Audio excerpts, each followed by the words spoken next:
Bonjour Christian, Bonjour Gilles. donc tu es agriculteur en Charente, grande culture, Oui. c'est plutôt pas très bon pour l'instant, c'est la crise, tu t'en sors comment alors?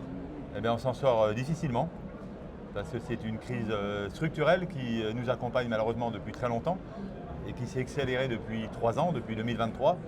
Voilà, on a différentes combinaisons, donc les cours de nos graines qui ne suivent pas, nos charges qui ont augmenté de 30%, et puis, euh, et puis un changement climatique que nous on subit un petit peu plus que d'autres régions en France. Voilà, et ce qui fait que notre rentabilité n'est pas au rendez-vous, on n'est plus compétitif et on dégage des revenus négatifs depuis 3 ans pratiquement. Et les prévisions pour 2026 ne sont pas rassurantes. Et c'est valable pour toutes les cultures? Alors au sein des cultures, en grande culture, on a à peu près 7-8 espèces sur l'exploitation. Mais que ce soit en Charente ou dans les autres territoires de France, il y a deux cultures qui s'en sortent un peu mieux en termes de marge, à condition que la météo les accompagne aussi. C'est le colza et le tournesol. Alors, c'est pas un hasard. C'est pas un hasard, c'est que la filière Oléopro s'est structurée il y a 40 ans, où les professionnels que nous sommes, nos prédécesseurs, ont pris des décisions importantes de dire il faut valoriser, il faut mettre les outils en place pour valoriser cette graine. Et aujourd'hui, on en recueille les fruits parce que tous les outils qu'ils ont mis en place, les usines de trituration, de valorisation de la filière, valorisation de la graine, sur l'huile, sur les tourteaux, sur la glycérine, tout ça, c'est ce qui nous permet d'aller chercher de la valeur ajoutée. Les biocarburants avec le B100 et l'oléo-100. Et aujourd'hui, c'est qu'on va chercher 50 € de plus que le marché grâce à cette valorisation-là. Donc en fait, aujourd'hui, sur nos fermes, ces deux cultures, alors le tournesol a un peu plus souffert de la sécheresse malheureusement, mais en termes de marge, c'est ce qui nous ramène c'est des mieux équilibrés. Parce que, en fait, visiblement, vous ne gagnez pas l'argent uniquement par de la matière première, mais par une matière première qui est valorisée Ben, ça, grâce à l'ensemble de la filière, c'est Tout ça? à fait, voilà, c'est tout à fait ça. C'est-à-dire qu'il faut qu'on aille chercher le maximum de valorisation sur notre territoire. Et pour les autres cultures, alors comment sortir de la crise selon toi? Alors, alors on parle d'adaptation, de culture, etc. Ça fait 20 ans qu'on travaille et qu'on essaye. Donc, des solutions, on en a testé pas mal.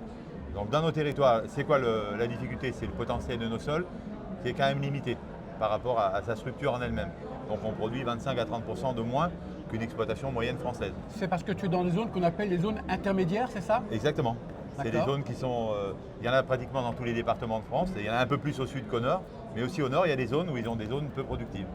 Et donc, il faut trouver des solutions pour accompagner ces agriculteurs parce que le premier ennemi de ces zones-là, c'est de retrouver la friche. Parce qu'aujourd'hui, 3 années sans revenus, on ne va pas tenir. Voilà, donc, il faut trouver de la valorisation. On a quelques démarches, les blés CRC, donc où il y a une valorisation un peu plus importante. Mais toujours pareil, il n'y a pas assez qui revient aux producteurs. Et puis peut-être qu'au-delà des grandes cultures, il faudra peut-être se diversifier par d'autres productions, d'autres filières. Alors chacun ne sera pas capable de le faire, ou n'en a pas les capacités ou la volonté. Mais en tout cas, on sera obligé d'explorer toutes les pistes. Le retour de l'élevage, pour certains, ça sera une solution aussi, à la fois agronomique et puis aussi de revenus. Mais voilà, il faut se poser les bonnes questions et chacun pourra apporter ses solutions. Bon, un sujet très important, c'est l'accès à l'eau. En 1969, mon père mettait la première pompe pour irriguer, en 69. Ça date. Et c'est ça qui a fait que l'exploitation est encore là aujourd'hui. Parce que l'irrigation, c'est notre meilleure assurance. C'est ce qui nous permet de transmettre de génération en génération. Moi, j'ai un fils qui s'est installé il y a 2 ans parce qu'il y a l'irrigation sur la ferme. Sinon, il serait resté dans son boulot à l'étranger. Voilà. Donc là aussi, selon les territoires, si on n'a pas des outils qui sont entre guillemets durables, mais aujourd'hui c'est difficile, il n'y aura pas de jeunes qui reprendront. Donc là, il est temps de retrouver la compétitivité pour nos exploitations.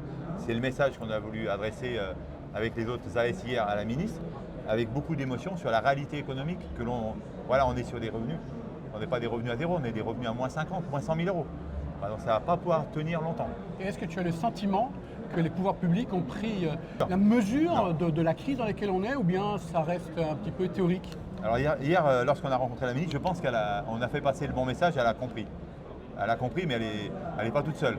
Donc maintenant, il faut que tout le monde comprenne, mais même dans nos organisations, etc., il y a un certain nombre de personnes qui n'ont pas compris. Et ils comprendront à condition qu'on leur explique, nous, en tant que producteurs, ce qu'on vit réellement et avec nos chiffres. C'est-à-dire quand on annonce qu'on fait moins 50 ou moins 100 000 euros de revenus, ça parle quand même. Ça parle. Et c'est la réalité d'exploitation. Et on a aujourd'hui des exploitations qui vont arrêter.